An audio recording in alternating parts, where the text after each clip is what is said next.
पिछले 8-10 दिन से चुनाव प्रचार चल रहा है। थोड़ी हल्के से नीचे कर लो। 8-10 दिन से चुनाव प्रचार चल रहा है, आपकी उपस्थिति कहीं नहीं है। क्या कैंडिडेट ने आपको बुलाया नहीं या क्या वजह क्या है? क्या?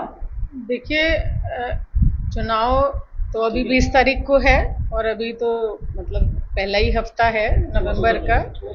और चुनाव लड़ाने का तरीका कोई ये नहीं है कि मंच से भाषण दें, वही चुनाव है। चुनाव तो फोन से भी लड़ाया जाता है और अपने लोगों से बात करके भी लड़ाया जाता है। और मैं बिल्कुल चुनाव में रहूंगी और मेरा तरीका ये है कि जिस दिन से लगूंगी चुनाव में फिर दिन रात करके चुनाव लड़ाएंगे। कैंडिडेट भी बुला रहे हैं, कैंडिडेट शायद अभी 10-5 मिनट में आने वाले भी हैं, उनसे बात हुई थी, वो भी मिलना चाह रहे थे। तो ऐसी कोई बात नहीं है। चुनाव दमखम के साथ लड़ाया जाएगा, तन मन धन से लड़ाया जाएगा और चुनाव जीता जाएगा। फील्ड में यह है कि नाराजगी किसी तरह की नहीं, मेरी किसी से कोई नाराजगी नहीं है भाई। अभी तो दीपावली थी, आपसे उस दिन मुलाकात भी हुई थी। अभी दीपावली बीती है, कुछ हस्बैंड को भी दिखाना था कल। अब मुझे दिल्ली भी जाना पड़ा और आज मैं यहाँ आई गई हूँ। और बिल्कुल चुनाव में रहेंगे और बहुत मजबूती के साथ चुनाव लड़ाएंगे। आप ही के एक नजदीकी हैं अब्दुल गनी, उनका जी वीडियो वायरल है। जी जमीन कब्जाने का आरोप लग रहा है, एफआईआर भी हो गई है, जी arrest भी हुई है। जी। क्या कहेंगे उस सफाई में? देखिए, पहली बात तो ये है, जमीन का मामला तो देखो मुझे कुछ मालूम नहीं है। ये तो पेपर देखने के बाद ही, दोनों पक्ष के पेपर देखने के बाद ही, ये तो एक लीगल चीज है और एक मतलब उसमें जो भी होगा वो उसके बारे में मुझे बहुत जानकारी नहीं है। लेकिन गनी बिल्कुल पार्टी का भी कार्यकर्ता है, मेरा भी कार्यकर्ता है, इसमें भी कोई दो राय नहीं है। और एक बात ये है, जहाँ तक गिरफ्तारी का सवाल है, मैं आप लोगों के माध्यम से ये बात कहना चाहूंगी कि जो भी उसका किसी जिसके साथ भी विवाद हुआ, देखिए ना मेरा उनसे कोई विरोध है जो दूसरे लोग हैं, भाई वो भी मेरे वोटर हैं, वो भी मेरे लोकसभा क्षेत्र के हैं। मेरी उनसे कोई नाराजगी दुश्मनी कुछ नहीं है। लेकिन जब कोई छोटा मोटा मैटर होता है या कोई भी बात होती है तो जो जिम्मेदार व्यक्ति है उसकी जिम्मेदारी है कि अपने कार्यकर्ता की बात को सुने और उसकी मदद करने की कोशिश करे।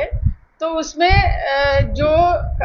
मुझे ये नहीं है कि जो भी जिस भी स्तर की झगड़ा हुआ था उस स्तर पे अगर तहरीर मतलब उस स्तर पे अगर एफआईआर लिखी जाती तो मुझे कोई एतराज नहीं था। लेकिन एफआईआर 307 में लिखी गई है, वो खुद थाने में गया है अपनी बात बताने के लिए, अपनी परेशानी बताने के लिए, और उसको वहीं हिरासत में बिठा लिया गया। उसके ऊपर 307 की मतलब धारा लगी उसके ऊपर, जबकि 307 का कोई मुकदमा ही नहीं है। भाई ठीक है, मेडिकल नहीं है, मेडिकल क्या क्या होती है, 323 होती है, क्या होती है, 323 का मेडिकल है, 307 की उस पर धारा लग रही है। तो जो ये रवैया है इस वक्त, और खास तौर से जो भोजपुर थाना के जो थाना अध्यक्ष हैं, उनकी बहुत लोग मुझे फोन करते रहते हैं। मैं जनप्रतिनिधि हूँ, जाहिर सी बात है लोग मुझे अप्रोच करेंगे, तो बहुत वहाँ की शिकायतें आती रहती हैं। बहुत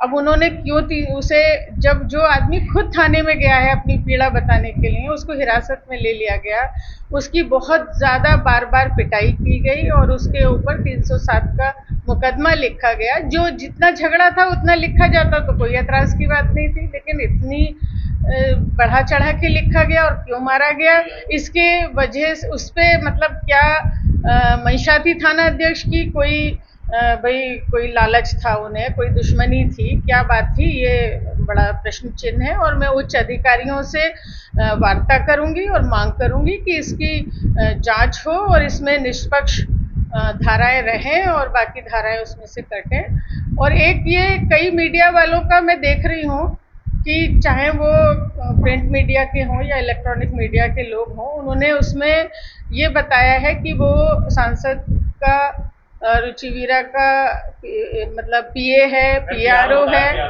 पीए भी बताया है और पीआरओ भी बताया। किस आधार पे बताया है, किस आधार पे बताया है, मैं जानना चाहूंगी। कोई लेटर दिखाएं, कोई चीज दिखाएं। हजारों कार्यकर्ता होते हैं, उसका मतलब ये नहीं है कि वो पीए हो या पीआरओ हो।